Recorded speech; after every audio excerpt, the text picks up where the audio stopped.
I'm Anne, co-host of Transparency in Teaching, a part of the Education Podcast Network, just like the show you're listening to now. Shows on the network are individually owned, and opinions expressed may not reflect others. Find other interesting education podcasts at edupodcastnetwork.com. Hey, welcome back. Steve here, and today I'm talking with Roberta Seret.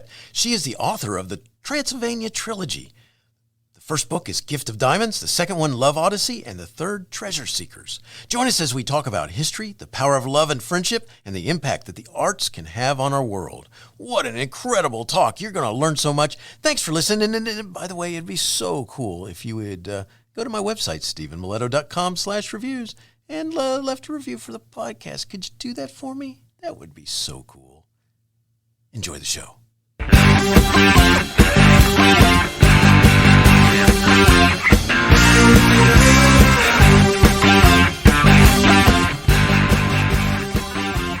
You are listening to Teaching, Learning, Leading K-12, a podcast for educators, helping you help kids achieve their dreams. And now here's Steve with this week's show. Roberta Seret holds a doctorate in Comparative Literature and Masters in French from New York University. She is president and founder of the NGO at United Nations International Cinema Education, the director of Advanced English and Film at the United Nations for the Hospitality Committee, where she teaches English language, world affairs, and film to diplomats. Additionally, she created and implemented at the United Nations the International Film Festival for high school students. More than 15,000 students from 100-plus New York and Connecticut high schools have been invited free to this program. By using foreign film as the medium, she has created a multi-disciplinary curriculum to teach students about global events. She partners with the United Nations. Roberta is the author of the Transylvanian Trilogy, Gift of Diamonds, Love, Odyssey, and Treasure Seekers. And it's from Way Goose Press in 2021. And this is our focus today. So here's a brief summary of this trilogy.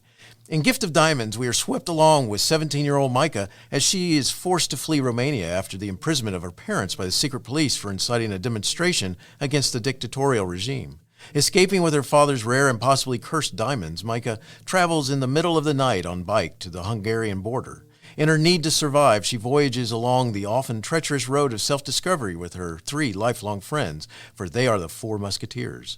Books 2 and 3, Love, Odyssey, a historical romance, and Treasure Seekers, an international thriller, follow Micah's fellow musketeers as they take the main stage in their riveting stories of escape, terror, love, resistance, and survival. Their own journeys of self-discovery link the standalone books together in the trilogy.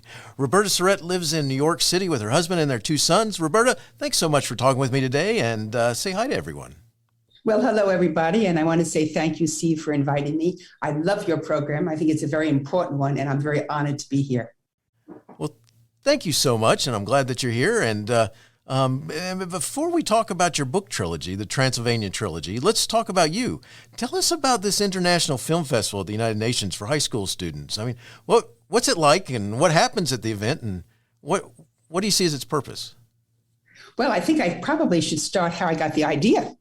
I got the idea when I was actually a college student. I was very honored to get a scholarship to be a student in France. And while I was there, what I liked the most was a cinema club. And we would meet once a week, Wednesday evening, and it would be a foreign film from another department of the university, sometimes the law department, sometimes the science department, sometimes the art department. And it would take us to another country, to another theme. And after that, the chairman of the department would do the Q&A. I thought it was fantastic. It was a wonderful, wonderful way to learn, because here I was traveling through film to countries that I had never traveled before. You can imagine a 20-year-old kid going to all over the world through film. In France, I thought it was the coolest thing I've ever seen. And I said to myself, one day I would like to do this for other students. The time came, unfortunately, but fortunately, whatever we want to say, but more unfortunately, was 9/11. It was my first day of teaching at the United Nations.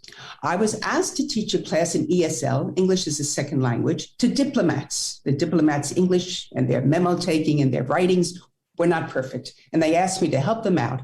And I decided a wonderful way to teach foreign adults English would be through foreign film. Because if they would see the foreign film, they would see the subtitles in English. Then they would be able to go back and check the vocabulary, and we would discuss the film in English rather than doing the traditional way of articles and newspaper things. So that's what I was planning to do. But then 9/11 came, and classes were put on hold, and it was a tragedy, imagine, at the UN in New York at that day. And I went around that particular day at 9:30 in the morning when I showed up and I had heard that the Twin Towers had been struck, looking at the United Nations, thinking, what is the UN doing for students? What should they do? Tragedies are happening, historical. Something has to be done. It has to be a place where they can have a forum, students, like the UN gives a forum to foreign countries to talk, to discuss what are the problems, how to solve it other than war. And I thought, wouldn't it be great if I can go back in time to when I was a student and do that film festival that I always dreamt of? But Steve, it wasn't so easy. It took a few years. You can imagine the UN is a little slow in doing anything. And this was something that they had never heard about before. And they said to me, this is like a pipe dream. And I said, yes, it's a pipe dream. But I persisted. And I was lucky because I was introduced to Kofi Annan at that time as the Secretary General, and his assistant was a friend of someone I knew. And I had tea with the assistant, and the assistant was a sir from England. And he said, why didn't I ever think of that idea? And he helped me implement it. And who else helped me was Carolyn Kennedy, because I had to go back to the Board of Education to ask them for the green light to bring the students into the UN. And I contacted Carolyn Kennedy, and she had just taken a special job at the Board of Education in New York City for 1 year to raise funds. And I said to her, I have a great idea. And I knew she was an entertainment lawyer from Columbia. I said, could you help me out? And she herself answered me. And so what a great idea. This is the person to contact at the Board of Education. And then I had to get the okay from the United Nations. And then I had to and it went on, and it took a few years. But we did it. And it's 20 years, and we've invited free students into the UN to see foreign film. And the idea is that they learn from these foreign films what is going on in the world and why history should not repeat itself. And for the Q&A, I choose the host country. So if it's a film from China or Russia or Taiwan or Ukraine or North Korea or whatever, I choose the spokesperson, either the ambassador or the press secretary from that host country, to do the Q&A. And it's a great program. And over the years, I've taken the program into the schools itself, and I call it Global Voices Through Foreign Film. And I've increased it to college students and to adults because I think we're all visual learners. And now today I teach it at NYU, in NYU. So it was a pipe dream, but I guess you can say something has to be a dream before you can really get it going.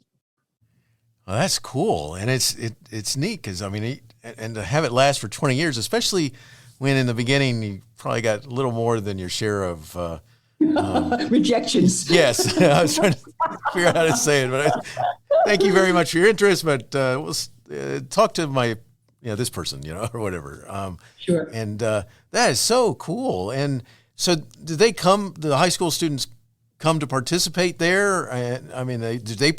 First, I want to ask this. Is it all about watching other films, or do they also produce their own films and submit them? Well, over the years, I've had different programs. One program was I had the students, young filmmakers for the piece, and I gave them a list of the UN mission subjects. And we talked to how to produce a 30-second PSA and a 60-second PSA. And I co-did it with NYU Film, Tish. So once in a while, I do that of actually filmmaking. Sometimes I do actually films the students make. We have them produced at the United Nations. But basically, Steve, it is to show the students foreign films, great foreign films from all over the world. And I've shown over 200 films from about 65 countries. And they've all won awards, these films, because that's the criteria. They have to win an Oscar, they have to win Toronto or Berlin or Cannes or whatever. So the credibility, and they're great films. And you know what, Steve? I'm the one who learns the most. That's so cool. I can only imagine because interacting with all of them and hearing their thoughts about the film. I mean, I just can imagine what a great learning experience for yourself. Yes, not just it them. is. And it's opened up my mind. That's excellent. Very cool. Well, kudos to you for pursuing that, because I can't imagine that at the beginning, it's going to fit well with the question I'm going to ask you at the end. How do you, that's awesome. One of the things I'm going to do, let's shift to writing, because we're going to get closer to your trilogy here in just a minute. Do you have any favorite writers? I mean, and if you do, who are they, and what's the genre you like the most? Well, my favorite writers are foreign writers, because I love the foreign voice. I think they see things differently than we do. And I think they delve a little more deeply. So my favorite writers would be some of the Russians, like like Dostoevsky or Chekhov, French, Proust, British, James Joyce. I like writers who use characters who are strong, and the characters who are well-developed, and other characters who pivot around that main protagonist, and that main protagonist on a voyage through life, searching for something. And at the end, I guess a Hollywood ending, finding it. And that solution or resolution or finding it is like a diamond. It's like what Virginia Woolf says, a nugget of golden truth. And that I find inspiring. And that's what I look for. And that's what I always hoped to write. That's cool. I like that. Yeah. And some of those writers I've read, and there's one by Dostoevsky. How do you say his name? Dostoevsky, who Crime and Punishment. That's the best. I'll never forget that story. I've read it several times, and it's just kind of haunting. So, right, it's so deep and it's so true. Dostoevsky, as well as some of the great writers, they're able to get into the soul of the human being. And what's interesting, what Dostoevsky said is that he was never free to travel. So he had to travel in his imagination. Wow. And then in his imagination, he went to all parts of the soul, not countries, but the soul, to search for what is true. And this is a man who saw death, because he was supposed to be hanged at one point, right on the scaffold. The last minute he was pardoned by the Tsar. It was a man who was addicted to gambling. So he had his own vices and his own terrors inside himself and his errors. And yet he wrote the most beautiful literature that lives forever. What could be better than art than that? That's something else. So now we're going to shift into your Transylvanian Trilogy. So tell me, what was the inspiration for you to write this? Well, as you see, that all three books deal with Romania. And you may say, well, why Romania? Are you Romanian? No, I'm not Romanian. My husband is Romanian. My husband is Romanian born and educated, and came to the United States, already a doctor. And when 1989 came and communism was over and Ceausescu was out and executed, he said to me, let's go back. I want to show you my school. I want to show you my playground. I want to show you my house. I want to show you the city where I was born, which was Bucharest. And imagine how excited I was to go back there and see it all. But Steve, the day that we got there, we arrived in what you would call a little revolution. And it was a true revolution. And it was, to me, it was very exciting. To my husband, it was not exciting at all. And I even put it in as the opening scene in The Gift of Diamonds, in which the name of the character is Mika. And Mika is trying to escape Transylvania. And as she's escaping Transylvania on her bike, she's caught up on a revolution, a demonstration that her parents have started. And it is the coming in of Ceausescu they want to bring down. So I recreate the actual scene that happened to us. And because this actually happened, friends of ours in Bucharest said to us, you must get out of Bucharest, it's dangerous. And our friend arranged for a driver and the driver's car. And he was an intern, because our friend was a doctor, and he got one of the interns at the hospital. He said, I'm going to give this intern a 2-week vacation. He's going to take you up to Transylvania. You'll stay there and see the beauties of Transylvania. You'll get out of Bucharest because there's too much aggravations here. And you pay him whatever you want in cash, and it's going to allow him to buy himself a new car, a Dacia, a Romanian car, which is probably worth $1,000. And everyone is going to be happy. And we went right out of Bucharest, where this demonstration had started. And I placed it in the book in Transylvania. And Steve, I fell in love with Transylvania. My husband, it was a small little car, like a two horsepower car. You could push it if you wanted to. It was like tin, but it worked. And my husband would sit in the front seat with the driver and practice getting back his Romanian. And I would sit in the back seat with a notebook. And I was writing everything that I saw. And I said to myself, I am going to write this from the eyes of my husband, what he is seeing going back home, what has changed and what is still the same. And I saved those notes. And those are the notes that I used for the 3 books. That's so awesome. That's really cool. Because one of the things I got to say before I go anywhere else about this is that what's really cool is you're writing about a country that in a lot of literature, it's just focused on vampires and, and mythological. Very famous Dracula. Right, with mythological creatures and such. And what's cool is that They're you're right. We're real, Steve. Dracula was real. Sorry, yes, so we're primarily, when you think about it, most people go, "Oh my gosh, that's where Dracula is," and and all that, and anybody listening to me, yes, he's real, so I'm good. So, and you decide to write this, and this is so cool that you're seeing it through your husband's eyes and talking about it and documenting, and not only that, but you're also bringing in these historical events from the past with Romania, and this as you introduce your characters that are going to be throughout these next books. I think that's fascinating. I'm a former history teacher, and I think it's cool that you're reaching out for that. What you probably recognize, because now I know that you're a former history teacher, is that what I tried to do with all 3 books is make a hybrid type of narrative to fuse fact with fiction. So all the historical background and the present is historically based. It's factual, and you probably saw that. And then I interweave the fiction, which is the storyline of the women, the 4 women. And the first book is of one friend, Mika. The second book, Love Odyssey, is about Anka, the second friend. And the third book is about third and fourth friend, Marina and Christina. And it's all their voyages to escape Romania, to escape the communism at different periods of Romanian's history.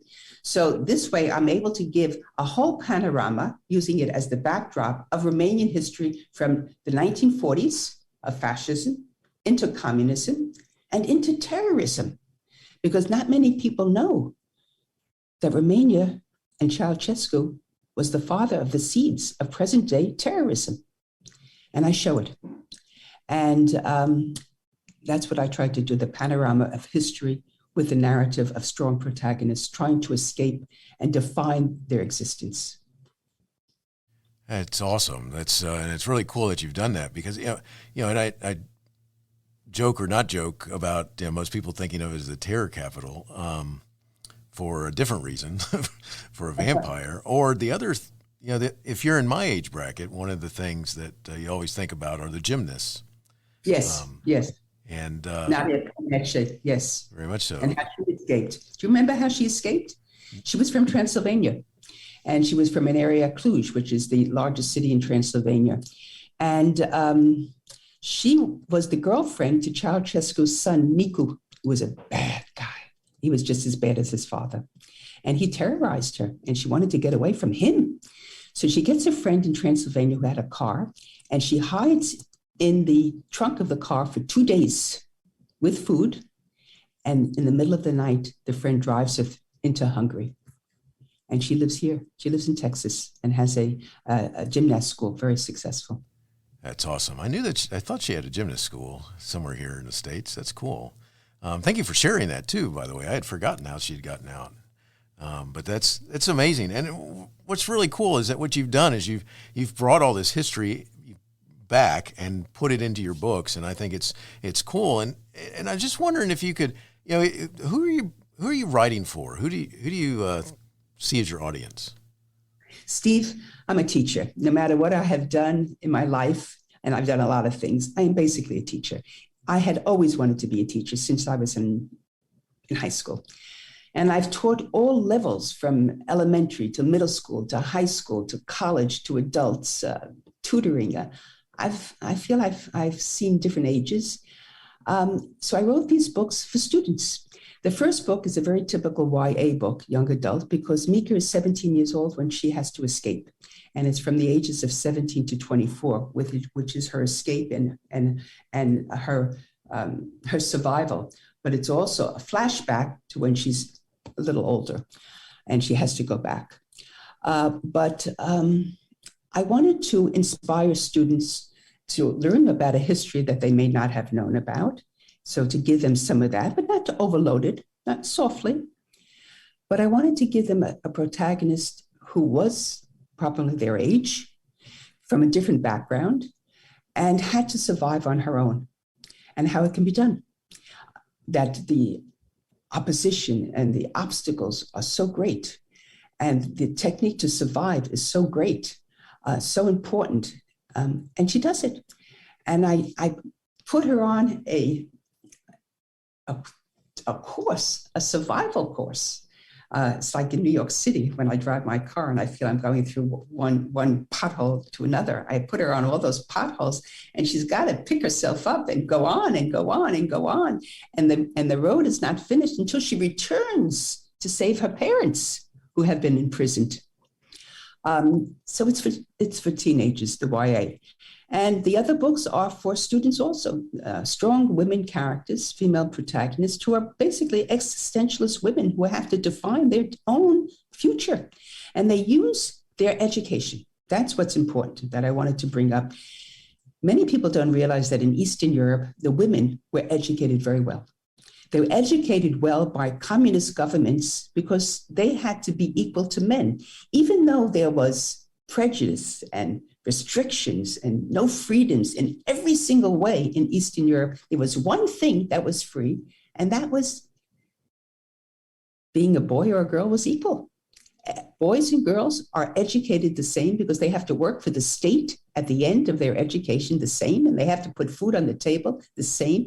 So I have friends who are educated in Romania and Hungary and Bulgaria who were scientists when in my age group, few women were scientists or were engineers. How many women my age were engineers or lawyers or doctors because they were educated for free like their brothers? And these protagonists are all educated women and use their education to escape and come to the new country, the host country, mostly the United States, with 3 of the women. One of them goes to France. But they use their education to survive. And what could be better? So it's like, yes, communism, fascism had problems, but they did give some type of equality to sex. Gotcha. Well, cool, awesome. And it's interesting because one of the things that we have going on when you look at comparing things and so forth, and is that you can't stop but say if you could take a minute and look at Romania 20 years ago and what's going on with Ukraine today. I was just wondering if you'd comment about that. That's some comment. First of all, seeing what's going on today has been very painful to me, as it is painful for everyone watching it. But there are things there that, I always think that life has a double-edged sword. There's always the good and there's always the bad. And what's good about Ukraine is the loyalty that the people have for their country, the love that they have for their country, and the loyalty for each other. And this is something that's very inspiring, that when I see the news that's going on and I see the character, the hero of Zelensky and how he is so self-sacrificing, you say to yourself, bravo to these people. Now, believe it, you could believe it, 20 years ago when I was writing my books, I never knew anything about Ukraine. And I never envisioned anything that would happen, what is happening today. It is only in hindsight when I look back and I get a little spooked. I get spooked, Steve, when I see that I had created in the second book, Love Odyssey, a Zelensky character. My male protagonist, Petra, who is the doctor, he becomes the leader of the revolution to bring down Ceausescu in 1989. And he infiltrates himself as a doctor to become the personal doctor to Ceausescu. And he is the leader. And he sacrifices his family and his wife. And he becomes such a hero, like a Zelensky. And you see the 89 revolution. I really show, because Romania was the only country that had the bloody revolution. Everyone else had a velvet revolution, but not Romania. It was violent, it was vicious, it was bloody. And Ceausescu was executed with his wife. It was horrible. The whole period of his reign of 24 years was evil. And I show it. And to me, I say, my God, Ceausescu was like a Putin character, the evil. They don't care about their people. They only care about themselves, their monies, their lavish lifestyle, their territories, their power. They're not leaders. And it is spooky to see it. But as a history teacher, Steve, you realize history repeats itself. And why we teach history to students is for that main reason, to show them. You can go back to the Greeks and the Romans and show them man has always had war. There has always been evil leaders. There have been always autocratic rulers. And we have to somehow learn from history. And we bang it into these kids' heads. And we try to make them see it through a movie or a book or a story or the reality or a fact or a history book. And we say to ourselves as teachers of history, oh my God, when will they learn? And when we see what's going on in Ukraine today, and you say, didn't they learn from Romania? Didn't they learn didn't they learn? You know, that's a great question, because that's, as someone who I have a couple of degrees in history and have taught it, and you just look and you have to shake your head, because we seem not to, and we seem to be, I forget what the saying is, but it's like we're doomed to repeat it, because we just kind of ignore, like, that's the past and I'm going forward and I'm going to do my thing. And, and we're sitting in a situation that's so similar to events that have happened in the past that you're like, oh my gosh, man. And I think it's just wild. And you reflect upon, you bring those thoughts to mind, very much so, very powerfully. So, this is, with your books and so forth, one of the things that to kind of get into a nice place after such seriousness, one of the things you do is you get into the power of friendship. And I was just wondering if you could talk about that theme that you have that happens throughout your 3 books. Yes, it's a very important theme for me. When I started writing my books, I said to myself, what is going to be the main theme? And the main theme was love. And I wanted to show different types of love and how each character loves in a different way, and how that ability to love can overpower the evil that sometimes is in government or in society or in medicine or anything that plagues us today. It is love that gives us hope and gives us the power to enjoy life. In the first book, Nika does everything to save her parents. It's the love for her parents, which is a normal thing for a 17-year-old kid, that it's her parents who give her the diamonds, it's her parents who educate her, who teach her, who give her the support that she needs. And when she gets out of Romania into the United States, into New York, and sells these diamonds that are worth a fortune, the first thing that she wants to do, of course, is to go back and save her parents and use the diamonds as a vehicle. She doesn't want the diamonds for the wealth. She wants the diamonds as a vehicle to save the parents she loves. And that gives her always, in her voyage to survive, it's always in front of her. Her mission is to save her parents, the love for her parents. In the second book, it's the love that Anka has for Petra, the leader of the revolution. They are married a few years, and Anka is pregnant in Transylvania. She's also a doctor. And she's giving medicines, again, so eerie to me, antibiotics to fight the typhus epidemic, which is true, that happened in Romania. And she gets these medicines from her husband, who really works from the CIA. And the CIA gives Petra these medicines as the doctor to this clinic in Transylvania to make friends with the people. And Anka doesn't know this because it's also secret. But she is delivering these medicines to the gypsies, to the non-communists, to the good people. And she doesn't want to give them to the communists. So the communist leaders find out that she has these magic medicines. It's a little like what we're going through with COVID, these magic medicines to overcome typhus. They want it. They don't want it for the gypsies. They don't want it for the non-communists. They want it for themselves. So they muscle in. And she refuses. And they want to get her. And she's pregnant. So her husband has to save her. How is he going to save her? He's going to save her by subterfuge. He gets her out of the country and he promises that he's going to meet her when the baby is going to be born in a few months. But he lies. He lies. And he stays in Romania and he doesn't meet her.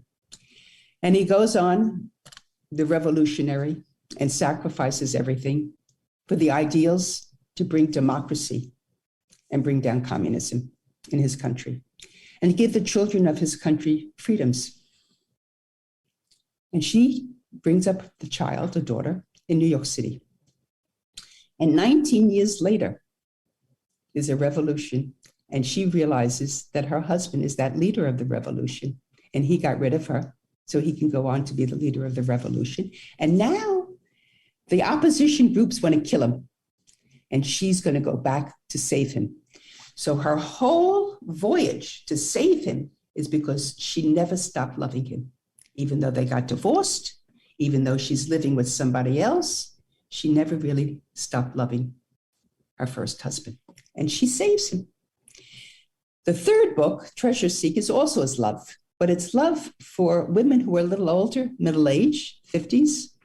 And love for them becomes more ideal, an idealistic type of love. They've had their lives, they've had their loves, they've had their children. But what is important for them is the love for justice, for truth. And they see in front of them, again, fact, the gas for gold scandal, the largest gold laundering scandal in history between Iran and Turkey. And they want to unveil it. They want to expose it. They want justice. And justice is not coming. And this is an ongoing case today in New York City courts in the Southern District, still ongoing, hasn't been solved. And these two women, I bring up the history to the present, these two women go to Istanbul, to Turkey, to become so-called, mixing the fact with the fiction. They're going to play like a Nancy Drew, detectives, and investigate what's going on. And they become hostages. They're kidnapped in Istanbul and put into the catacombs of Istanbul because they want to expose the government as being, in their own way, autocratic. And they expose now Romania also because the seeds of the money for the gas for gold, in my opinion, came from Romania because when Ceausescu was executed, 5 days before he was executed, he went to Tehran and he took $10 billion worth of gold to store in a private bank that had just been started by Rafsanjani, who was the new president in Iran in 1989. And he trusted Rafsanjani with this gold. And when he was executed, Ceausescu, nobody claimed the gold. The gold was never found. And Rafsanjani, now no longer being president 8 years later, becomes the richest man in Iran. And I try to put together, where did he get all the money to invest to become the richest man in Iran? From an imam and a president, suddenly he's a businessman. And I figure out that he had to somehow recycle his money before he died, because he died a few years ago. He recycled his money and he used it for the gas for gold scandal, the gold laundering scandal that he used with Turkey and Iran. This is amazing. And I got to tell you, along the line, while you're thinking about writing your stories, did you think about just focusing on the history of it? Because you had to do a lot of research and looking into and piecing together the different stuff that was going on as these players are, trying to, make themselves live forever type thing with their money and such. Well, Steve, as a history professor, the greatest pleasure is the research. I just love the research. And I find life more exciting than literature. I think there's nothing more crazy than life. I think that no matter how much we try in art to imitate life, you can't imitate life because life has so many surprises and so many crazy twists and turns. And you say to yourself, my God, this is more wild than a book. This is more wild than TV or film. How is this possible? We see some of these protagonists today that I don't want to mention them, but sitting here in New York City, and I look out at the world and I look at my own country and I say, do these politicians really exist, or are they happening in a book? And you say to yourself, this can't be made up in a book. No writer could make this up. That's funny. I love my research. I can imagine, and it's like, because you're so right. I mean, you can't make it up, and you'd think that what's real would actually be made up, as opposed to some of the real stuff. Because it's like, it's some of the made up stuff. Because it's like, when you look at some of these things that have happened and what you've described, and I can only imagine. I mean, when I was working on different excerpts of this, that, and the other, and I'd have professors that would say, because I get off track, because you discover some of this other stuff over here that's like, oh my gosh, check this out. And I had several professors who'd say things to me like, would you stay on topic? That's not your topic. Yeah, but it's cool. This is, I was looking at stuff from the 40s and 30s. Sure. It's so interesting. It's so fascinating. And again, not many people know it. So you feel very privileged to know about it. Yes, very much so. That's awesome. This is cool. Now, one of the things I got to get you to talk about is because you have all this film background and you've got this writing going on. Could you talk about how film and literature are reflective of politics and what we can learn from the arts? I mean, what they might be able to help us learn? Yes. I think we're all visual learners. And I think you would agree with that as a teacher. There's nothing greater for retention for students is when students see something visually. We can poison them with the textbooks and poison them with the newspaper articles and poison them with whatever we want. And we say, remember, remember, remember. You'll see this on a test. But there's nothing to increase retention as showing them something visually. So we are visual learners. So I feel that film is very inspiring and does something pedagogically that maybe literature cannot. And I try to fuse the literature, the writing and books with the film. And I think together is very good because they prepare the student for life. If you go through, as you do, through the history and literature, it's all there. I mean, we can go back to the Greeks, and the Greeks talked about everything. We can go back to the Roman gods. I remember reading mythology to my children, and they thought it was superheroes, and I kept saying, "My God, it's so real," And that's what makes the superheroes so fantastic, because they take elements that are so human. So it's a wonderful way to learn and to teach, and it does prepare us for life. I think there's nothing better than art. And we ask ourselves, does art imitate life, or does life imitate art? And it's a question that goes back and forth. It's like saying, what comes first, power? What comes first, politics or economics? Economics or politics? And as a history teacher, you must have asked yourself that question many times. What precipitates a war? Is it the economics or is it the politics? What comes first? And it's the same thing. What comes first, life or art? And we have to have them both in our mind. That's cool. I really like what you're talking about there. That's because it is. I've had plenty of discussions with people about the idea of the economics that are driving whatever the political stance is of somebody, or what they want to achieve or put themselves up to. So that's cool. Roberta, we're getting close to finishing up, and I got to tell you, if someone wanted, before we go on, if someone wanted to know more about you and your work, where would you send them? I'd send them to my website. I worked very hard on my website, and it's, if I may say, it's www.international. That's my other one. It is Transylvanian That's the website for the Transylvanian Trilogy. Then there's the website for International Cinema Education, which has the film and videos that I also made with a Ford Foundation grant. So I would send them to both websites. That's awesome, and I'll have them in my show notes so that people can find them and go follow you that way. Very cool. And I have two questions that I like to ask my guests, and that's what I'd like to finish up with, if we could. And the first one goes like this. When so much is going on that you become overwhelmed, what stops you from quitting? I hope I don't quit. I don't want to quit. I enjoy it so much. As I said, now I'm teaching at NYU for the past few years, my alma mater, and it's adults, and I just love it. And I teach my students at different high schools and my NGO, and I just love teaching. I find it very stimulating. It keeps me alive.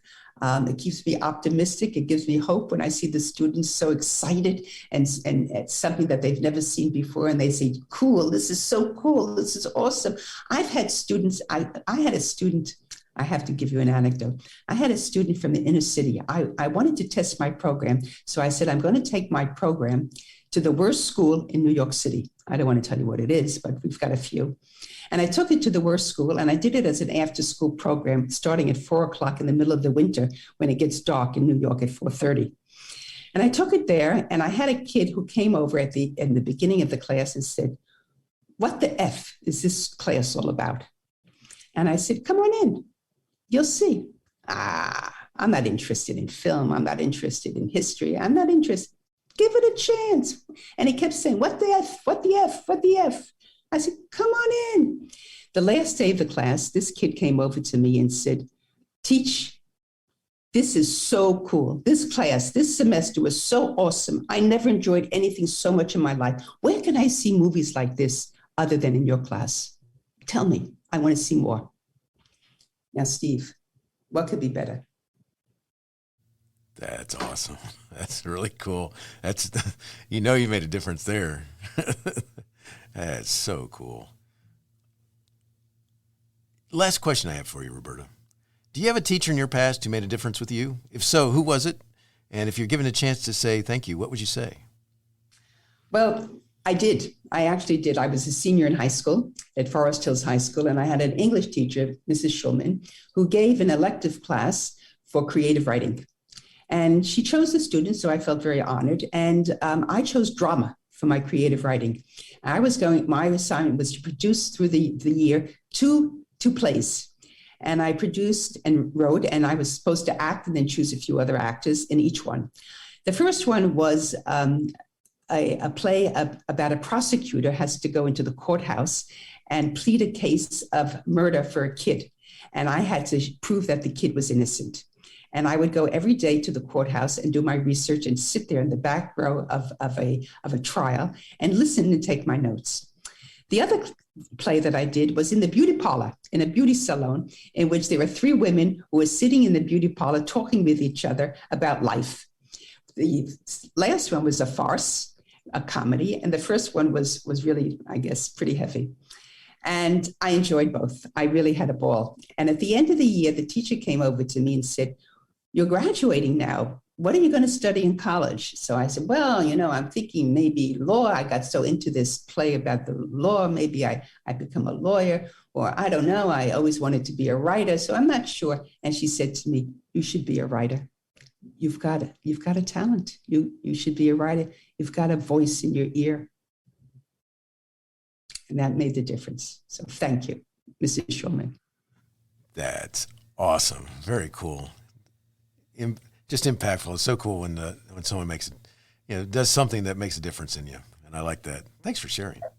That's the greatest thing about being a teacher. I think there's nothing better than being a teacher, to get these moments in which you say that you do make a difference, and you do. That you do. Roberta, it's been great talking with you. I mean, what a cool series of books. Thanks for sharing the Transylvanian Trilogy, Gift of Diamonds, Love Odyssey, and Treasure Seekers with us, as well as all the cool history and such that you've been uncovering and revealing and sharing with people that have either been forgotten or they may not know the connections between all of that. So I can't thank you enough. Wishing you the very best in all you do. Well, thank you, Steve. It's a great pleasure. And thank you, everybody who's listening. I hope it makes a little difference. Teaching Learning Leading K-12 is excited to be a member of Voice Ed Radio.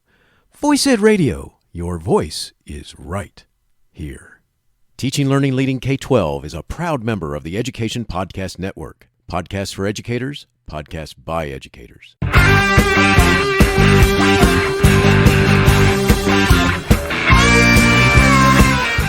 opinions expressed on Teaching Learning Leading K-12 are those of the guests and host. Teaching Learning Leading K-12 is intended to share ideas, advice, and suggestions for classroom teachers and school administrators. Teaching Learning Leading K-12 is produced for educational purposes. Thanks for listening, and I hope you'll share it with your friends.